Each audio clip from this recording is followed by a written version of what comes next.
મિત્રો, ભગવાન શિવે બતાવ્યું કે જે બાળકમાં આ 3 ગુણ હોય છે તે બાળક પોતાના માતા પિતાને ખૂબ જ દુઃખ આપે છે. તો મિત્રો, ચાલો એ 3 ગુણ વિશે જાણીએ, જેનાથી આપણે જાણી શકીએ કે આપણા અને આપણા બાળકમાં તે 3 ગુણ છે કે નહીં. એક વખતની વાત છે, વેદ મુનિ નારદ પૃથ્વીલોકનું ભ્રમણ કરીને આકાશમાંથી ભગવાન શિવની પાસે જાય છે. ત્યારે ભગવાન શિવ કૈલાસ પર્વત ઉપર પોતાના નંદીની સાથે હાજર હોય છે. ત્યારે દેવમુનિ નારદ ભગવાન શિવની પાસે પહોંચી જાય છે. ભગવાન શિવ દેવમુનિ નારદને જોઈને કહે છે કે હે દેવમુનિ નારદ, આજે તમારે કૈલાસ પર્વત ઉપર કેમ આવવાનું થયું? ત્યારે દેવમુનિ નારદ કહે છે કે હે પ્રભુ, અત્યારે જ પૃથ્વીલોકમાં ફરીને આવ્યો છું અને મેં જોયું કે પૃથ્વીલોકમાં ઘણા મા બાપના બાળકો તેના વૃદ્ધાવસ્થામાં મદદ નથી કરતા તથા પોતાના માતા પિતાને વૃદ્ધ થાય ત્યારે ઘણો કષ્ટ આપે છે. તો હે પ્રભુ, તમને વિનંતી કરું છું કે તમે મને બતાવવાની કૃપા કરો કે તે કયું બાળક હોય છે જે પોતાના માતા પિતાને દુઃખ આપે છે. ત્યારે ભગવાન શિવ કહે છે કે હે દેવમુનિ નારદ, આજે હું તને એક અત્યંત પવિત્ર કથા સંભળાવું છું, જેના સાંભળ્યા પછી તને તારા બધા પ્રશ્નોના જવાબ મળી જશે. ભગવાન શિવ કહે છે કે જે વ્યક્તિ આ કથાને ધ્યાનપૂર્વક પૂરેપૂરી સાંભળે છે તે વ્યક્તિના બાળકો ખરાબ સંગતિથી બહાર આવે છે તથા પોતાના માતા પિતાની સેવા હંમેશા કરે છે. મિત્રો, જો કથા પસંદ આવે તો વિડીયોને લાઈક કરી ચેનલને સબસ્ક્રાઇબ કરજો અને કોમેન્ટમાં હર હર મહાદેવ અવશ્ય લખી નાખજો. તો ચાલો મિત્રો, કથાને શરૂ કરીએ. પ્રાચીન સમયની વાત છે. એક નગરમાં રાઘવ નામના રાજા રહેતા હતા. તેને એક ખૂબ જ સુંદર દીકરી હતી. રાઘવની દીકરીનું નામ માયા હતું. તેને પોતાના રૂપનું ખૂબ જ ઘમંડ હતું. માતા પિતાની શરૂઆતથી જ લાડલી દીકરી હતી, તેથી તે પૂરી સ્વતંત્રતાથી રમી હતી અને મોટી થઈ હતી. તેને એ વાતનું પણ અભિમાન હતું કે તે એક રાજકુમારી છે. તે પોતાની સામે બધાને નીચા માનતી હતી. આવતા જતા લોકોનું અપમાન કરતી રહેતી હતી. ભગવાન શિવ કહે છે કે હે દેવમુનિ નારદ, દરેક વ્યક્તિને દીકરો હોય કે દીકરી જરૂરી નથી. જરૂરત કરતાં વધારે સ્વતંત્રતા તેને બગાડી નાખે છે. તેને બગાડવામાં સૌથી વધારે યોગદાન તેના માતા પિતાનું હોય છે. બાળકો જો મનમાની કરવા લાગે તો માતા પિતાએ તેનું ઉપરાણું ન લેવું જોઈએ, પરંતુ તેની ભૂલ ઉપર તેને સમજાવવું જોઈએ. જરૂર પડે તો ગુસ્સો પણ કરવો જોઈએ. બાળકો પણ તમારી વાત ત્યારે જ માને છે જ્યારે નાનપણમાં સમજાવ્યા હોય, તેના દરેક વ્યવહારમાં નજર રાખી હોય, તેને આદર્શનો પાઠ ભણાવ્યો હોય, તેને સંસ્કાર આપ્યા હોય. જો માતા પિતા એવું નથી કર્યું તો બાળકના મોટા થયા પછી તેને સજા આપીને ન સુધારી શકાય. ત્યારે તેને સમજાવવું તીરની જેમ ખૂટશે, તમારા કાબુની બહાર થઈ જશે. ભગવાન શિવ આગળ કહે છે કે હે દેવમુનિ નારદ, રાઘવની દીકરી માટે જે કોઈ માંગવું આવતું તો તેના દુષ્ટ સ્વભાવના કારણે ના પાડી દેતી. તેના માટે ઘણી સગાઈની વાતો આવી. તેણે બધાને અપમાનિત કરીને તેના ઉપર હસીને પાછા મોકલી દેતી હતી. રાજા પણ પોતાની દીકરીના આવા વ્યવહારથી હેરાન થઈ ગયા હતા.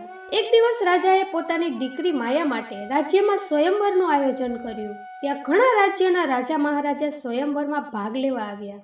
બધા રાજા મહારાજા પોતપોતાના આસન ઉપર બેસી ગયા. ત્યાં રાજાની દીકરી માયા પોતાના હાથમાં વરમાળા લઈને પોતાની બહેનપણી સાથે રાજદરબારમાં જઈ રહી હતી. માયા પોતાની સુંદરતાના ઘમંડમાં હતી.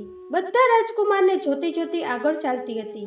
જે રાજકુમારની સામે પહોંચતી તેના ઉપર મજાક ઉડાડીને ચાલી જતી. સભામાં આવી રીતે અપમાનિત થતા રાજકુમાર ઊભા થઈને ચાલ્યા જતા હતા.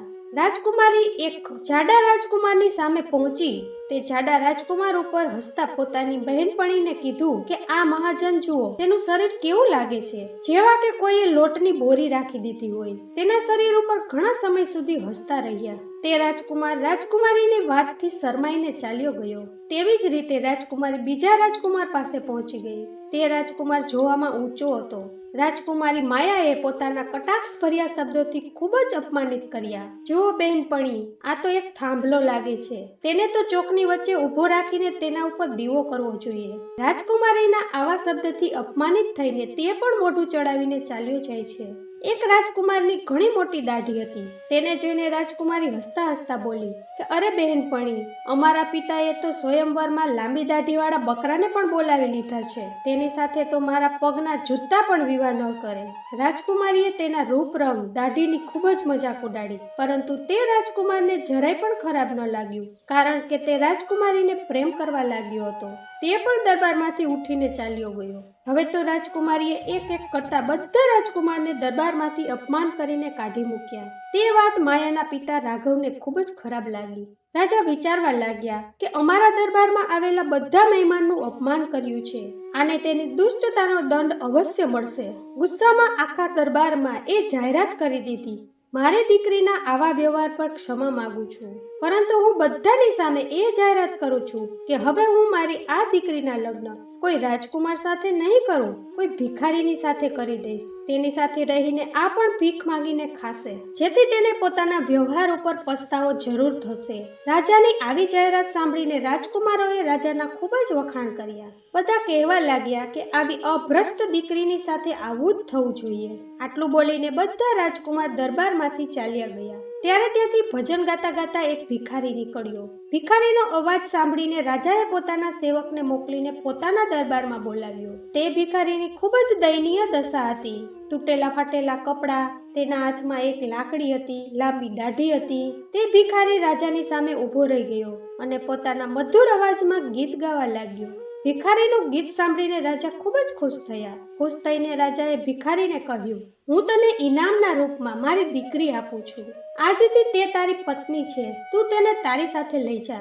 જેવું ખાવાનું તું ખાય છે અને મળે છે તેવું જ ખાવાનું તેને આપવાનું. પોતાના પિતાનો આવો કઠોર નિર્ણય સાંભળીને માયા ખૂબ જ દુઃખી થઈ ગઈ. તે વિચારવા લાગી કે તેના પિતાએ આ શું કર્યું. પહેલા તો તેણે ભિખારીની સાથે જવાની ના પાડી દીધી, પરંતુ રાજાનો આદેશ હોવાથી ભિખારીની સાથે જવું પડ્યું. બેટી, તે કોઈ રાજવંશમાં જવાનો અધિકાર ખોઈ નાખ્યો છે. આજથી આ ભિખારી જ તારો પતિ છે. આ જ વ્યક્તિની સાથે તારે જીવન વિતાવવું પડશે.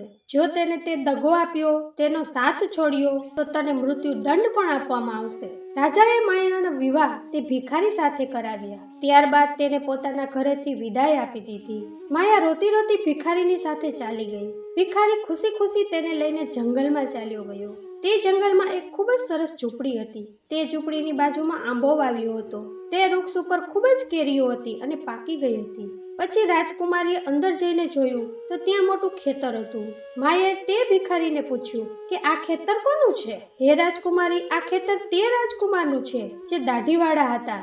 તારા સ્વયંવરમાં દાઢીવાળા બકરા કહીને અપમાનિત કર્યો હતો. પણ કિસ્મત તો જો, મારે પણ તેની જેમ લાંબી દાઢી જ છે અને તને લાંબી દાઢીવાળો જ મળ્યો છું. જો તું તે દાઢીવાળા સાથે વિવાહ કરી લેતી તો આજે તું આ ખેતરની માલકીન હોત. પરંતુ હવે પસ્તાવાથી કોઈ ફાયદો નથી. હવે તો તારે મારા જેવા ભિખારીની સાથે જીવનભર રહેવું પડશે. ત્યારબાદ રાજકુમારી માયાને સુંદર ફૂલોથી ભરેલો બગીચો દેખાયો. માયાએ કહ્યું કે થોડી વાર આ બગીચામાં રોકાઈને આરામ કરી લઈએ. ત્યાં બગીચો કોનો છે? ખૂબ જ સરસ છે.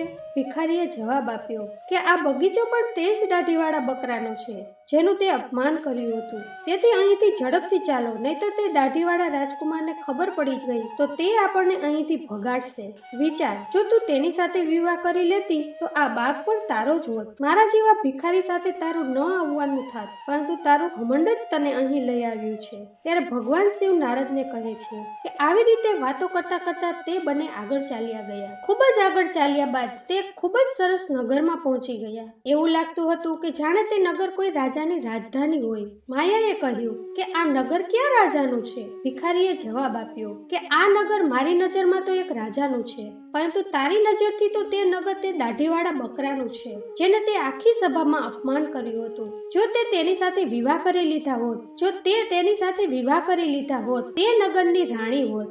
હજારો દાસ દાસીઓ તારી સેવા કરતા હોત, પરંતુ તે તારા રૂપના ઘમંડમાં આવીને તારા પગ ઉપર કુહાડી મારી અને મારા જેવા ભિખારી સાથે વિવાહ કરીને પોતાની જિંદગીને દુઃખમાં ડૂબાડી દીધી. પરંતુ હવે શું થવાનું છે? જે થવાનું હતું તે થઈ ગયું. ભિખારીની વાત સાંભળીને રાજકુમારીને ખૂબ જ પસ્તાવો થયો. કહેવા લાગી કે સારું હોત જો મેં તેની સાથે વિવાહ કરી લીધા હોત. ભિખારીએ માયાના મોઢેથી આવી વાત સાંભળીને નારાજ થઈને કહ્યું, રાજકુમારી ખબરદાર, જો તે બીજા પુરુષ વિશે વિચાર્યું છે તો હવે તો ફક્ત તું જ મારી પત્ની છો અને હું જ તારો પતિ છું. હવે મહેલોના સપના જોવાનું છોડીને મારી સાથે મારી ઝૂંપડીમાં રહેવાનું છે. આટલું બોલીને ભિખારી માયાને પોતાની ઝૂંપડીની પાસે લઈ ગયો, જે નગરથી થોડે દૂર જંગલમાં નદીને કિનારે હતી. ઝૂંપડી જોઈને માયાને ખૂબ જ ગુસ્સો આવ્યો. કહેવા લાગી કે આ કેટલી ખરાબ ઝૂંપડી છે. હું તેમાં કેવી રીતે રહી શકીશ? આમાં રહીને મને ગભરામણ થશે. હું ખૂબ જ મોટા મહેલોમાં રહેવાવાળી છું. આ નાની ઝૂંપડીમાં મારું જીવન કેમ પસાર થશે? ભિખારી બોલ્યો. હવે આજથી આ ઝૂંપડી તારું ઘર જ છે. આ જ ઝૂંપડીમાં તારે રહેવું પડશે. માયાએ પૂછ્યું કે અહીં તારા કોઈ નોકર ચાકર દેખાતા નથી. આ ઝૂંપડીની સફાઈ કોણ કરશે? ભિખારીએ કહ્યું કે હે રાજકુમારી, આ તું શું કહે છે? હું કોઈ રાજા નથી, ન તો કોઈ રાજાનો મોટો અધિકારી છું જેથી મારી પાસે નોકર ચાકર હોય. હું તો પોતે જ ભિખારી છું, નોકર કરતા પણ નાનો માણસ. ઝૂંપડીનું બધું કામ હવે તારે અને મારે જ કરવાનું છે. ચાલો પહેલા તું ઝૂંપડીની સફાઈ કરી લે, પછી મારા માટે જમવાનું બનાવ. મને ખૂબ જ ભૂખ લાગી છે. ચાલી ચાલીને હું થાકી ગયો છું. ત્યારે ભગવાન શિવ નારદને કહે છે કે માયાને ભોજન બનાવવાનું આવડતું પણ નથી. તેથી ભિખારી અને રાજકુમારે માંડ માંડ કરીને જમવાનું બનાવ્યું અને ખાઈને બંને સૂઈ ગયા. બીજા દિવસે ભિખારીએ રાજકુમારીને ઉઠાડી અને ઘરનું બધું કામ કરવાનું કહ્યું. રાજકુમારી આખો દિવસ કામ કરતી રહી અને ભિખારીનો ઠપકો પણ સાંભળતી રહી. 2-3 દિવસ આવી રીતે વીતી ગયા. ઘરમાં જે કંઈ ખાવાનું હતું તે પણ પૂરું થઈ ગયું. ભિખારી બોલ્યો, પ્રિય, હવે ખાવાનું તો કંઈ વધ્યું નથી. જે કંઈ હું માગીને લાવ્યો હતો તે બધું જ પૂરું થઈ ગયું છે. આગળ ગુજરાન ચલાવવા માટે આપણે કંઈક કામ કરવું પડશે. એક કામ કર, હું તને કેરીના ફળ તોડીને ટોપલીમાં આપું છું. તું તે કેરીને બજારમાં લઈ જઈને વેચીને આવજે. રાજકુમારીએ આશ્ચર્યથી કહ્યું કે હું બજારમાં કેરી વેચવા ગઈ અને મને કોઈ ઓળખી જાય તો તેને મારી ઉપર મજાક કરશે. મને ખૂબ જ શરમ લાગશે. ભિખારી બોલ્યો, શેની શરમ? હવે તું રાણી નથી, તું તો એક ભિખારીની પત્ની છો. શરમ તો તને ત્યારે લાગતી જ્યારે તું દાઢીવાળાની પત્ની હોત અને તે તને બજારમાં કેરી વેચવાનું કહેત. જો શરમ જ આવે છે તો ભૂખી મરી જાજે. મજબૂર થઈને રાજકુમારી બજારમાં કેરી વેચવા ચાલી ગઈ. એક રસ્તા ઉપર કેરી રાખીને બેસી જાય છે. આખો દિવસ કેરી વેચતી રહે છે. ધીરે ધીરે તેની કેરી ખૂબ જ વેચાવા લાગી. એક દિવસની વાત છે જ્યારે રાજકુમારી માયા રસ્તા ઉપર બેસીને કેરી વેચી રહી હતી ત્યારે ત્યાં એક રાજાના મંત્રી આવે છે. તેણે પગ મારીને તેની બધી કેરી આમ તેમ ફેંકી દીધી અને બોલે છે કે ખબરદાર આમ અહીં કેરી વેચવા બેસી તો તેની બધી જ કેરી ખરાબ થઈ ગઈ. તેથી રાજકુમારીને ખૂબ જ દુઃખ થયું. ત્યારે ભિખારીએ કહ્યું કે રસ્તાની વચ્ચે કેરી વેચવા બેઠી હોય તો આમ જ થાય. રસ્તામાં ચાલવાવાળાને ત્યાંથી નીકળવામાં તકલીફ થતી હશે. હવે તારાથી એ કામ પણ બરાબર ન થયું. તારે કોઈ પણ કામ બતાવવું તે તારાથી થતું જ નથી. હવે હું જાઉં છું અને તારા માટે બીજું કોઈ કામ શોધી લાવું. ભિખારી ગયો અને મોટા અધિકારીને ત્યાં રસોઈ બનાવવાનું કામ શોધી લાવ્યો અને માયાને કહ્યું કે તારા કામની વ્યવસ્થા કરી દીધી છે. કાલથી તું રાજ્ય કર્મચારીની રસોઈ બનાવવા જજે. ત્યાં રસોઈયા સાથે તારે ખાવાનું બનાવવાનું છે. ત્યાંથી તને ખાવા માટે સારું સારું ભોજન પણ મળશે. મિત્રો, ભગવાન શિવ દેવમુનિ નારદને કહે છે કે આવી રીતે તે ઘમંડી રાજકુમારી રસોઈયાની સાથે મદદગાર બનીને કામ કરવા લાગી. તે સવારથી સાંજ સુધી રસોઈયા સાથે મળીને કામ કરતી અને રાત્રે વધેલું ખાવાનું પોતાની સાથે લઈ આવતી. આમ બંનેની જિંદગી આરામથી પસાર થવા લાગી. એક દિવસની વાત છે. માયા રસોઈમાં કામ કરી રહી હતી ત્યારે તેણે બારીમાંથી જોયું તો ત્યાં રાજાના મહેલમાં કોઈક ઉત્સવ ચાલતો હતો. આખો રાજમહેલ સજાવવામાં આવ્યો હતો. મોટા મોટા મહેમાન આવી રહ્યા હતા. નોકર ચાકર તેનું સ્વાગત કરી રહ્યા હતા. મહેલમાં ખૂબ જ ધૂમધામ હતી. રાજકુમારી તે બધું જોઈને પોતાની કિસ્મત ઉપર રોતી હતી. તે વિચારતી હતી કે હું પણ આટલી ઘમંડી ન હોત તો આ દિવસો ન આવત. તે ત્યાં આવું વિચારતી હતી ત્યાં 2 દાસી આવે છે અને કંઈક ખાવાનો સામાન તેની ટોપલીમાં રાખીને ચાલી જાય છે. રાજકુમારી ટોપલી લઈને પોતાના ઘરે જતી હતી. જ્યારે તે રાજ્યમાંથી નીકળતી હતી ત્યાં સામે રાજાનો પહેરવેશ પહેરીને તેની સામે આવે છે અને તેને રોકે છે. જોવામાં તે ત્યાંના રાજા મહારાજા લાગતા હતા. રાજકુમારીએ તેને જોયો તો તે ડરીને ધ્રુજવા લાગી કારણ કે તે રાજા તે જ દાઢીવાળા હતા જેને માયાએ પોતાના દરબારમાં દાઢીવાળો બકરો કહ્યો હતો અને તેનું અપમાન કર્યું હતું. રાજાએ રાજકુમારીને કંઈ ન કહ્યું પરંતુ તે તેનો હાથ પકડીને દરબારમાં લઈ ગયો જ્યાં બધા મહેમાન બેઠા હતા. ત્યાંનો માહોલ જોઈને રાજકુમારીના પગ ધ્રુજવા લાગ્યા. તેના હાથમાંથી ટોપલી છૂટીને જમીન પર પડી ગઈ. ટોપલીમાં રાખેલું બધું ખાવાનું નીચે પડીને આમ તેમ થઈ ગયું. રાજકુમારી ખૂબ જ ઉદાસ થઈ ગઈ. દરબારમાં બેઠેલા મહેમાનો તે જોઈને જોર જોરથી હસવા લાગ્યા. પોતાના ઉપર હસતા હતા તેથી માયાને ખૂબ જ શરમ લાગતી હતી. તેને એવું લાગતું હતું કે ધરતી ફાટી જાય તો હું તેમાં સમાઈ જાઉં. તેણે રાજા પાસેથી પોતાનો હાથ છોડાવ્યો અને ત્યાંથી ભાગી ગઈ. રાજાએ તેને રોકતા કહ્યું કે રાજકુમારી, ડરો નહીં. તારી સાથે કોઈ ખરાબ વ્યવહાર નહીં કરવામાં આવે. પરંતુ હું તને અહીં સન્માનિત કરવા આવ્યો છું. હું જ તારો ભિખારી પતિ છું, જો તારી સાથે ઝૂંપડીમાં રહેતો હતો, અને હું તે જ સૈનિક છું જેણે તારો કેરીનો ટોપલીને પગ મારીને બધી કેરી બગાડી નાખી હતી. હું જ અહીંનો રાજા છું અને દાઢીવાળો બકરો છું. મેં તારી સાથે ભિખારી બનીને વિવાહ એટલા માટે કર્યા કે હું તને પ્રેમ કરતો હતો. તારા પિતાજીની જાહેરાત સાંભળીને મારે ભિખારીની વેશભૂષા બનાવવી પડી. મેં તો ભિખારી બનીને તારી સાથે વિવાહ કરી લીધા. હવે તારો ઘમંડ પણ નષ્ટ થઈ ગયો છે. કેટલા બધા મહેમાન આપણા સ્વાગતમાં આવ્યા છે. હવે હું તારી સાથે સન્માનપૂર્વક વિવાહ કરીશ. પછી ભગવાન શિવ નારદ મુનિને કહે છે કે તે સાંભળીને રાજકુમારી ખુશ થઈ ગઈ. ખુશીના કારણે તેની આંખો આંસુથી ભરાઈ ગઈ. હવે દાસીઓ આવી અને દુલ્હનના નવા કપડામાં સજાવીને લાવી. દરબારમાં માયાના માતા પિતા પણ હાજર હતા. બધાએ રાજકુમારીને ખૂબ જ આશીર્વાદ આપ્યા અને રાજાની સાથે બધા મહેમાનની હાજરીમાં તેના વિવાહ થયા. તેનો સારો અહંકાર ઉતરી ગયો હતો. તે પૂરેપૂરી રીતે બદલાઈ ગઈ હતી.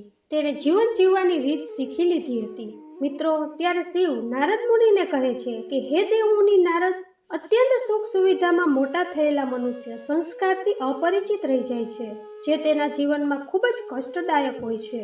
તેથી ભગવાન શિવ કહે છે કે મનુષ્યએ કોઈ વાતનો ઘમંડ ન કરવો જોઈએ. પરમાત્મા જો તને કોઈ એક ગુણથી સંપન્ન બનાવે છે તો બીજા ઘણા ગુણોથી ખાલી રાખે છે, જેથી તને ગમે ત્યારે અભિમાન થાય ત્યારે તને તેની શીખ મળી શકે. તેથી રાજકુમારી તે જ દાઢીવાળા રાજકુમાર સાથે ખૂબ જ આનંદથી જીવન વ્યતીત કરે છે. આમ ભગવાન શિવે બતાવ્યું કે જેનું સંતાન પોતાની મનમાની કરે છે તથા પોતાના માતા પિતાનું અપમાન કરે છે અને તેની વાતને નથી માનતા, તેવું બાળક હંમેશા મુશ્કેલીમાં ફસાયેલું રહે છે. તેથી આશા કરું છું કે તમને એ કથા પસંદ આવી હશે. તો વિડીયોને લાઈક કરજો અને શેર કરજો અને ચેનલને સબસ્ક્રાઈબ કરજો. મિત્રો, વિડીયોને પૂરેપૂરો જોવા માટે તમારો ખૂબ ખૂબ આભાર. આવી જ માહિતી સાથે ફરીથી મળીશું. ત્યાં સુધી તમારું ધ્યાન રાખજો, હસતા રહેજો અને હંમેશા ખુશ રહેજો.